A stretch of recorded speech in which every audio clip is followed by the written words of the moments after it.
प्रश्न sodium chloride को सामान्यतः किस नाम से जाना जाता है? उत्तर सामान्य नमक के रूप में। अगला प्रश्न है CaOCl2 एक यौगिक के लिए रासायनिक सूत्र है जिसे सामान्य रूप से किस नाम से जाना जाता है? तो इसे जानते हैं ब्लीचिंग पाउडर के नाम से। अगला प्रश्न तेल कुओं में तेल जल गैस किस आरोही क्रम में होते हैं? तो पहले होता है जल, उसके ऊपर तेल, उसके ऊपर गैस होती है।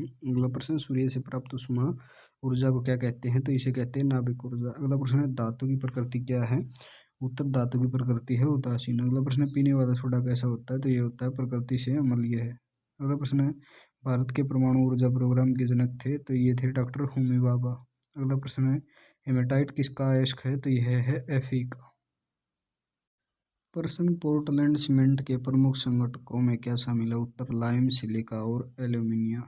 अगला प्रश्न है भोजन पकाते समय अधिकतम नष्ट होने वाला पदार्थ कौन सा है? तो यह है विटामिन। अगला प्रश्न क्लोरोफ्लोरोकार्बन को किस नाम से जाना जाता है? तो इसको जाना जाता है ग्लिसरॉल के नाम से। अगला प्रश्न स्टील में कितना कार्बन होता है? तो यह होता है 0.25 से 1.5% तक। अगला प्रश्न ब्रेड बनाने में गुथा हुआ आटा किसके कारण फूलता है? तो यह फूलता है किण्वन प्रक्रम के दौरान बनने वाली कार्बन डाइऑक्साइड की मोचन क्रिया के कारण।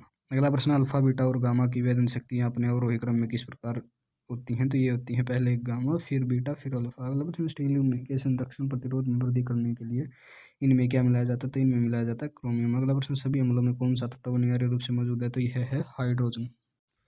प्रश्न ऐसी वस्तु जिसकी पहचान मृदु एक्सरे द्वारा हो सकती है? उत्तर नकली सिक्कों को असली सिक्कों से। अगला प्रश्न है आवर्त सारणी में मूल तत्व किस आधार क्रम से व्यवस्थित किए गए हैं? तो ये किए गए हैं परमाणु क्रमांक से। अगला प्रश्न ऑक्सीजन की उपस्थिति में ग्लूकोज का कार्बन डाइऑक्साइड और पानी में ऊर्जा के विमोचन से संपूर्ण रूपांतरण क्या कहलाता है? तो ये कहलाता है वायु श्वसन। अगला प्रश्न कागज पर पुराने उंगलियों के निशान से डेवलप किया जा सकता है? तो ये किया जा सकता है निनहाइड्रीन विलयन H2O2। अगला प्रश्न है कैल्शियम एल्यूमिनेट तथा कैल्शियम सिलिकेट का मिश्रण क्या कहलाता है? तो ये कहलाता है सीमेंट। अगला प्रश्न है टाका किसकी बनी मिश्र धातु है? तो यह है सीसा और टीन से बनी मिश्र धातु। अगला प्रश्न तात्कालिक शक्ति के लिए दाहकों को क्या दिया जाता है? तो इनको दिया जाता है ग्लूकोज। अगला प्रश्न आधुनिक परमाणु सिद्धांत का प्रणेता कौन है? तो यह है जॉन डाल्टन। प्रश्न भविष्य का ईंधन कौन सा? उत्तर हाइड्रोजन। अगला प्रश्न है इटाई रोग किसके द्वारा होने वाला विषाक्त के कारण होता है? तो ये होता है कैडमियम के कारण। अगला प्रश्न है फेल्सपार किसका अयस्क है? उत्तर एल्यूमिनियम का। अगला प्रश्न है भारतीय केंद्रीय औषधि अनुसंधान संस्थान कहाँ स्थित है? तो यह है लखनऊ में।